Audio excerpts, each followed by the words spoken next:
देशाच्या संसदेतले विरोधी पक्ष नेते राहुल गांधी आणि काँग्रेस त्यांचा पक्ष यांचा आरक्षण विरोधी जी भूमिका आहे, जो खरा चेहरा आहे, तो राहुल गांधीच्या मुखातून बाहेर आलेला आहे। या देशामध्ये काँग्रेसच्या विचाराचं सरकार ज्या दिवशी आलं त्या दिवशी आरक्षणाची उलटी गिनती सुरू होईल ह्याची जाणीव देशाच्या जनतेने घ्यावी। आतापर्यंत आदरणीय नरेंद्र मोदी साहेब आणि आमच्या एनडीएच्या सरकारवर फेक नेरेटिव्हच्या नावाने खोटं पसरवण्याचं काम केलं। लोकसभेमध्ये आदरणीय पंतप्रधानांची प्रतिमा खराब केली। पण आज मी जबाबदारीने विश्वासाने सांगतो की ज्या देशामध्ये जोपर्यंत आदरणीय नरेंद्र मोदी साहेबांच्या नेतृत्वाखाली असलेलं एनडीएचं सरकार आहे तोपर्यंत या देशाच्या आरक्षणाच्या ढाच्याला कोणीही हात लावू शकत नाही, कोणीही वाकड्या नजरेने बघू शकत नाही। जोपर्यंत मोदीजी आहेत तोपर्यंत आरक्षण आहे। ज्या दिवशी काँग्रेसच्या हातात सत्तेच्या चाव्या गेल्या, मग कुठल्याही राज्याच्या असो किंवा देशाच्या, त्या दिवशी आरक्षण असलेलं आरक्षण संपवून टाकण्याचं काम काँग्रेसचं विचाराचं सरकार करेल हे त्यांचेच नेते राहुल गांधींनी आपल्याला सांगितलेलं आहे। त्याचबरोबर संजय राजाराम राऊतने मोठं आरक्षणाबाबतीमध्ये राहुल गांधींचं वक्तव्य मोडून तोडून दाखवलं। अमेरिकेमध्ये बसलेले राहुल गांधी यांनी जे जे बोललेले आहेत ते पूर्ण इंटरव्ह्यू लोकांनी पाहिलेला आहे।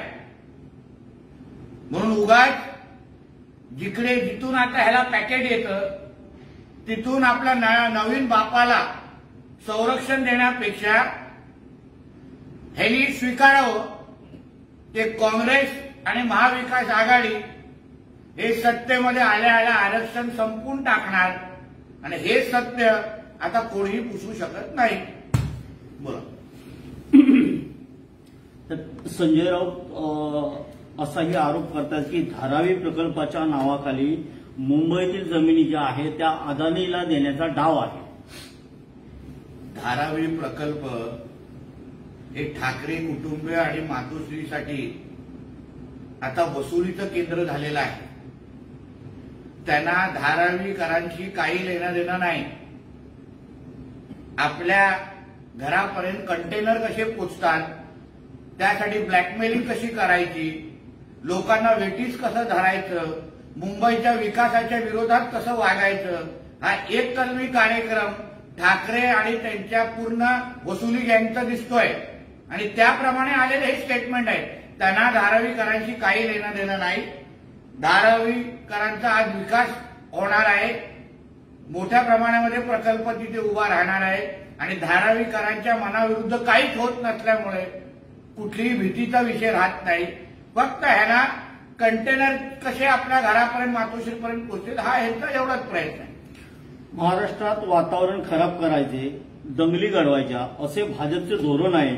असे कितीही प्रकार केले तरी निवडणूक जिंकता येणार नाही असं संजय राऊत म्हणतात। हिंदूंची बाजू घेणं म्हणजे दंगली भडकवणं नाही। राज्यामध्ये देशामध्ये राहणारा हिंदू हा सुरक्षित असला पाहिजे। ह्यालाही संविधानाप्रमाणे जसं अन्य धर्माला आपले हक्क मिळतात, अन्य धर्म आपल्या सणासुदी साजरा करतात, त्याचप्रमाणे हिंदूंनी पण आर्थिक सक्षम व्हावं, आपला हक्क त्यांना मिळाला पाहिजे। आणि त्यांची बाजू अगर आम्ही घेत असू तर त्याला दंगली भडकवणं बोलत नाही। आतापर्यंत हिंदू हृदय सम्राट बाळासाहेब ठाकरेंनी पण हिंदूंचीच बाजू घेतली, हिंदूंचं हित जोपासलं, हिंदुत्वाच्या नावानेच पक्षाचा आवाज मोठा केला। म्हणजे बाळासाहेब ठाकरेंना तेव्हा दंगली भडकवायच्या होत्या का असा आरोप संजय राजाराम राऊत बाळासाहेबांवर त्यांना करायचा आहे का?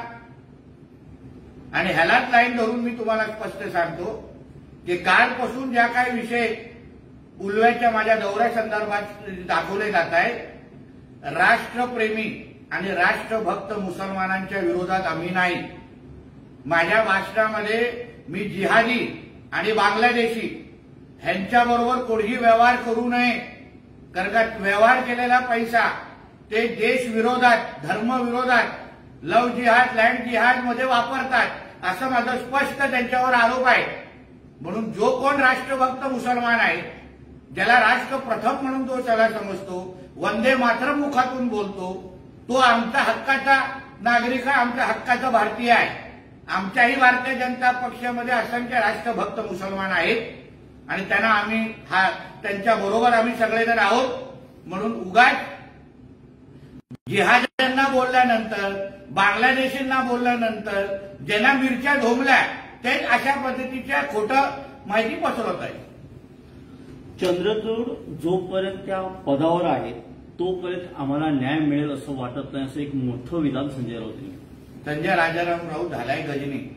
थोडं त्याला मी आठवण करून देईन, महाविकास आघाडीच्या काळामध्ये ह्यांचा मालक उद्धव ठाकरे जेव्हा मुख्यमंत्री होते तेव्हा एक दिवस त्यांनी आपल्या गाड्याचा ताफा घेऊन एकदा हायकोर्टामध्ये माननीय जज लोकांना भेट देण्यासाठी ते गेलेले, न्यायाधीशांना भेटायला गेलेले आणि परत त्यांच्याबरोबर होते। म्हणजे तेव्हा पण उद्धव ठाकरेंनी ज्युडिशरीवर, न्याय व्यवस्थेवर प्रभाव टाकण्यासाठी तो दौरा काढला होता का मुख्यमंत्री म्हणून, असा आम्ही आरोप करायचा का? आणि आमच्या हिंदू धर्मामध्ये अगर गणेश चतुर्थीच्या निमित्ताने अगर आमचे पंतप्रधान सरन्यायाधीशांच्या घरी अगर आरतीसाठी जात असतील, दर्शनासाठी जात असतील, तर मग या हिरव्या सापांना एवढ्या मिरच्या का लागतायत? या हिरव्या सापांचे हे जे दलाल आहेत त्यांना मिरच्या का लागतायत? महायुतीसाठी ही निवडणूक सोपी नाही, फडणवीसांसाठी सुद्धा ही सोपी नाही। महायुतीतल्या प्रत्येक उमेदवाराला संघर्ष करावा लागेल असं संजय राऊत म्हणतात। संजय राजाराम राऊतला सांगेल, तू आमच्या फडणवीस साहेबांबद्दल, आमच्या घराबद्दल चिंता करण्या अगोदर तुझ्या महाविकास आघाडीचे उमेदवार बघ, कार्यकर्ते बघ। कित्येक लोकांना महायुतीमध्ये लढण्याची इच्छा आहे, त्यांनाही माहिती आहे की महाविकास आघाडीच्या कुठल्याही पक्षाचं तिकीट मिळालं तर आमचं निवडून येणं काय खरं नाही। म्हणून आमच्या घरात काय चाललंय की दुसऱ्यांच्या घरातल्या बारशामध्ये पेढे वाटण्यापेक्षा स्वतः काहीतरी स्वतःच्या घरामध्ये दिवा लाव, तर अर्थ राहील त्या गोष्टीला। नितेश राणेंनी आधी हाजी आराफतला उत्तर द्यावं, मग टिवटिव करा, असं संजय राऊतांनी काल एक वक्तव्य। हाजी आराफत हा आमच्या पक्षाचा आहे, आम्हाला काय बोलायचं आम्ही त्याच्याशी बोललेलो आहे आणि हाजी आराफतला आमची भूमिका पटलेली आहे। म्हणून त्यांनी हाजी आराफतची चिंता करू नको नाही। स्वतःचा धर्मांतर, स्वतःच्या मालकाचा जो धर्मांतर झालेला आहे आणि आजकाल हिंदुत्व सोडून हिरव्या सापांना जे दूध पाजण्याचा जो कार्यक्रम या महाविकास आघाडी आणि या उभाटावाल्यांचा सुरू झालेला आहे, त्याबद्दल जरा थोबाड उघड। बाळासाहेब ठाकरे आज अगर असते आणि ह्या उद्धव ठाकरे आणि संजय राजाराम राऊतल्या वागणूक बघितली असते ना, तर धुमणावर लाथ मारून बाहेर टाकलं असतं। हाजी आराफत शेखच्या कुटुंबाबरोबर आमचे चांगले संबंध आहेत, साबिर शेखना ओळखणाऱ्यापैकी आम्ही लोक आहोत। म्हणून आमच्या आणि हाजी आराफतच्या बद्दल तू चिंता करू नको। तुझ्या ज्या तुझं रक्त आता जे हिरवं झालंय ना, त्याबद्दल चिंता कर। सर, एकीकडे आपण कट्टर हिंदुत्ववादी म्हणून आपली वक्तव्य समोर येत असतानाच पार्थ पवार यांनी आपले सरकारमध्ये सहकारी पक्षातले आहेत, काल बारामती दर्ग्यावर चादर चढवली, तर यामिनी जाधव यांनी बुरख्यांचं वाटप केलं, यावर काय सांग? कडवट हिंदुत्ववादी बनणं म्हणजे राष्ट्रभक्त मुसलमानांना विरोध करण्याचा विषय नसतो। परत तुम्हाला सांगतो, जो मुसलमान आपल्या ह्या देशाला राष्ट्र प्रथम म्हणून मानतो, जो मुसलमान आमच्या ह्या तिरंग्याला सलाम करतो आणि हा देश, भारत देश हा माझा देश आहे आणि या देशाच्या अंगावर कोणी येणारा, मग तो मुसलमान पण असेल, तो माझा शत्रू आहे। हा जो मुसलमान जो मानतो तो आमचा आहे आणि तसे आमच्या बरोबर पण आहेत। म्हणून कोण कुठल्या दर्ग्यावर घेतला, कोणी चादर चढवली, कोणी काय बुरखा वाटला म्हणजे काय तो हिंदुत्व विरोधी झाला असं काय म्हणणार नाही। जो मुसलमानाला या देशाला आपला देश मानत असेल आम्ही सगळे त्याच्या बरोबर आहोत. पण जो जिहादी आणि जो बांगलादेशी आणि रोहिंग्या या देशामध्ये येऊन या देशाचं वातावरण खराब करतोय, या देशामध्ये येऊन या देशातल्या हिंदूंना आव्हान देतोय, हिंदूंची जनसंख्या कमी करण्याचा प्रयत्न करतोय, त्या रोहिंग्या बांगलादेशी आणि जिहाद्यांच्या विरोधात आमची लढाई आहे आणि ती आम्ही लढत राहणार. कुठल्याही धर्म आणि समाजाबद्दल वाईट बोलता कामा नये. तुम्ही विचारधारा मांडा, पण समाजात दुही वाढवू नका, असं अजित पवारांचे वक्तव्य. बघा, अजितदादा हे मोठे नेते आहेत, महायुतीतले मोठे आमचे प्रमुख नेते आहेत. त्यांच्याशी काय बोलायचं आहे, त्यांना कसं समजवायचं, आमच्या आदरणीय फडणवीस साहेब बघून घेतील, बोलतील त्यांच्याशी. त्यांना मला उत्तर द्यायची गरज नाही. स्वतःचे वडील सोडून त्यांनी नवीन वडील शोधलेत. भाग्यश्री आत्रामच्या शरद पवार गटातील पक्षप्रवेशावर धर्मराव बाबा आत्रामांची प्रतिक्रिया आली आहे. मी त्याबद्दल तो विषय ऐकला नाहीये म्हणून बोलणं उचित नाही. साहेब, ओवेसीने इशारा दिला राज्यभरातील मुस्लिम मुंबईत एकत्र येतील म्हणून, तर आपली प्रतिक्रिया? राज्यभरातल्या मुसलमानांना एकत्र येण्याचा अधिकार आहे, पण हिंदूंना डिवचण्याचा अधिकार नाही. तुम्ही एकत्र येऊन अगर मुसलमान किती देशभक्त आहेत हे दाखवण्यासाठी तुम्ही एकत्र येत असाल, हा भारत देश तुमचा देश आहे हे सांगण्यासाठी एकत्र येत असाल तर त्याचं स्वागतच आहे. पण एकत्र येऊन अगर हिंदूला डिवचण्याचा कोणीही प्रयत्न करत असेल तर हिंदू पण गप्प बसणार नाही, हे या हिरव्या सापांनी लक्षात ठेवावं. साहेब, अजित पवार काल म्हणाले की विशिष्ट समाजाला किंवा घटकाला वाईट बोलले तर ते खपवून घेतले जाणार नाही. मी तेच तर त्यांना बोललो ना. अजितदादा हे आमच्या महायुतीचे प्रमुख नेते आहेत. त्यांना काय बोलायचं आहे, त्यांना काय समजवायचं आहे आमच्या आदरणीय फडणवीस साहेब बघून घेतील आणि बोलतील निश्चित पद्धतीने. पण हिंदुत्व ह्या विषयावर तडजोड नाही, ही आमची सरळ स्पष्ट भूमिका आहे. आमचं सरकार हिंदुत्वाने विचाराचं सरकार आहे आणि हिंदुत्व ह्या विषयावर कोणी कुठल्याही प्रकारचं तडजोड नाही. साहेब, संकेत बावनकुळे यांचं मेडिकल झालं नाही आणि त्यांच्यासोबत असलेले लोक हे दारू प्यायले होते.